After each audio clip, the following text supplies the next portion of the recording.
Bienvenidos libros a otros lunes de literatura, yo soy el lector anónimo y siguiendo con este especial llegamos al sexto libro de la saga que es La Silla de Plata. Es el sexto libro de las Crónicas de Narnia, que vuelve un poco a cambiar la situación, ya que ahora tenemos de protagonistas al primo Eustace, que ya habíamos visto en el quinto libro, que era La Travesía del Viejo del Alba. Ahora él toma el manto, ya no están sus primos, ya no están los Pevens, ya no están los personajes más populares de la saga. Ya lo había comentado que digamos, ellos eran el eje principal de la trilogía que conformaban los libros donde ellos eran protagonistas. Ahora ceden el manto al joven Eustace, que en el libro anterior era un caprichudo, soberbio, ególatra, y aquí ya es un personaje completamente nuevo, humilde, que todavía tiene la posibilidad de regresar a Narnia, y lo has acompañado de una niña que se ha robado el corazón de muchos fanáticos de la saga, que es Jill Paul, esta pequeña niña que aparece muy poco dentro de la saga, aparece en apenas 2 libros, pero que se ha vuelto uno de los personajes más populares dentro del fandom. Se le hizo una mención en una de las películas y muchos nos emocionamos. No diré que es mi personaje favorito, mucho menos de los femeninos. Creo que Susan y Lucy tienen todavía más relevancia, pero es un personaje agradable, es un personaje que funciona muy bien, es un personaje que tiene este espíritu aventurero, que es un poco más optimista que nuestras dos reinas. Eh, Ella llega a Narnia junto con Eustace en un momento pues de asombro, en un momento de fascinación. De nueva cuenta, Luis haciendo eh, alusión a estos momentos de la vida cuando tal vez hemos perdido un poco esa fascinación por la fantasía y por la aventura y cómo se va a recuperar. Entonces, Jill Paul es un poco la representación de ese aspecto. Entonces, tanto ella como Eustace llegan a Narnia y se encuentran en un mundo devastado porque el hijo del rey Caspian ha desaparecido y ahora ellos tendrán que viajar a un mundo subterráneo lleno de muchos peligros para rescatarlo. Y aquí encontramos 3 elementos que hacen de este libro pues uno de los más, ¿cómo decirlo? La Silla de Plata no es precisamente el más popular de la saga, pero sí ha sido uno de esos libros, digamos, no tan populares que se ha vuelto popular. Es decir, ¿cómo explicarlo? Es como, digamos, en una serie de televisión tienes todas las temporadas, la temporada final y la primera, que son como las más importantes. Luego tienes en medio 5 o 6 temporadas. Y a lo mejor hay una que no le gustó tanto por algunas decisiones, porque se alargaron, porque hubo mucho relleno. Pero dentro de esa temporada hay capítulos que te gustan, uno o dos que cambian muchas cosas y que se vuelven interesantes. Creo que eso pasa con La Silla de Plata, porque es un buen libro de aventuras, es un buen libro que continúa con el espíritu de Narnia, que tiene muy presente de nueva cuenta la fantasía, la aventura y todo esto, que tal vez no es tan épico como los otros, es un poco más sencillo. Son 2 niños viajando a un mundo mágico, o más bien viajar en este mundo mágico para cumplir una misión. Pero creo que aún así es una trama muy divertida, es un libro muy ameno que me gustó mucho. Tenemos ahí pues obviamente a Eustace y a Jill, que sin duda alguna para C.S. Lewis debió ser un gran reto el tener a 2 personajes completamente nuevos, que aunque ya hayan sido presentados en anteriores entregas, darles este manto, darles este protagonismo, no es algo muy común. Recordemos que muchas sagas tienen a los mismos personajes presentes a lo largo de los diferentes libros que los componen. Aquí Lewis quiso cambiar eso. Eustace, que fue un personaje que al principio no era muy querido por lo odioso y lo fastidioso que era, entonces aquí le da una oportunidad para convertirse en un héroe, para demostrar que es un personaje valiente y fuerte, aunque no sea tan valeroso como sus primos. Jill Paul, les digo, es una niña muy carismática, es un personaje muy simpático, es un personaje que gusta porque es esta niña que está interesada, que está sorprendida por todo lo que está sucediendo, que es muy atrabancada, por así decirlo, que se sale un poco del molde que tenían las dos hermanas Pevensey. Entonces, eso también hace como que sea una especie de pareja dispareja de estas películas de acción que tienes a estas parejas que no se llevan bien, pero que te gusta verlos en su aventura, o en este caso, en este viaje.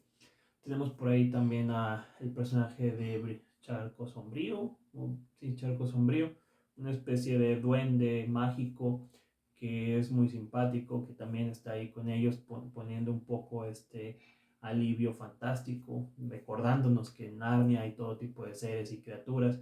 Y eso me parece interesante porque es curioso que aunque en Narnia sea una saga de fantasía, son pocos los personajes de fantasía que hay, que están muy, tienen cierta relevancia en la trama. Me acuerdo de algunos enanos en El Príncipe Caspian, pero que ahí siempre vemos eh, animales parlantes, o si tenemos faunos como el señor Taunus, pues salen muy poquito en los libros.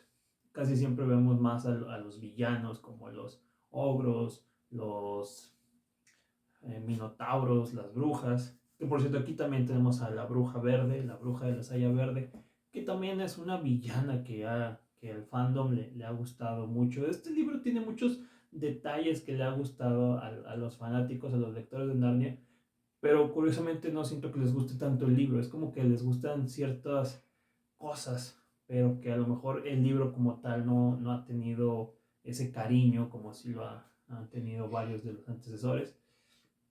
Pero creo que poco a poco se ha ido ganando su lugar dentro de la saga.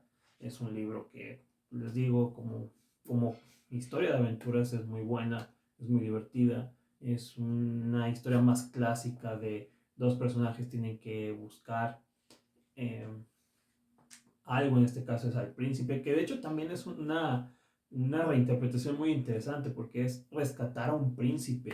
Si partimos de que Luis era gran fanático de los cuentos de hadas, donde se tenía que rescatar siempre a una princesa, en Rapunzel, La Bella Durmiente, Blancanieves, Cenicienta, siempre era esta idea de el príncipe va a buscar a la princesa. Acá eran dos niños buscando un príncipe, que ahorita no lo podemos interpretar como algo revolucionario, pero en ese momento sí era como darle vuelta a algo ya muy conocido.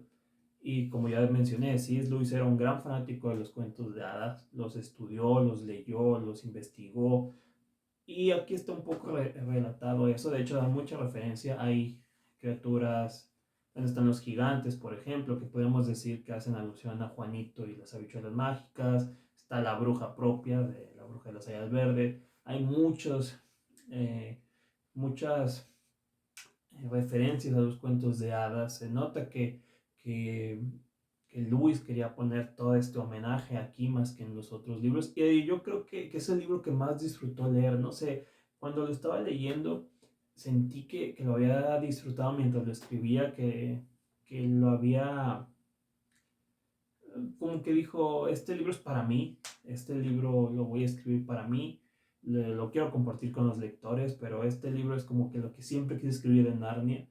Y creo que también se debe a que los primeros libros de Narnia los escribí en la época de la posguerra. Ya mencioné que C.S. Lewis adoptó niños para tenerlos en su casa durante la época de la Segunda Guerra Mundial. C.S. Lewis estuvo involucrado en algunos conflictos bélicos de aquella época. Entonces como que los primeros todavía tenían ese dejo de coraje con el que pues mucha gente siguió viviendo después de este conflicto.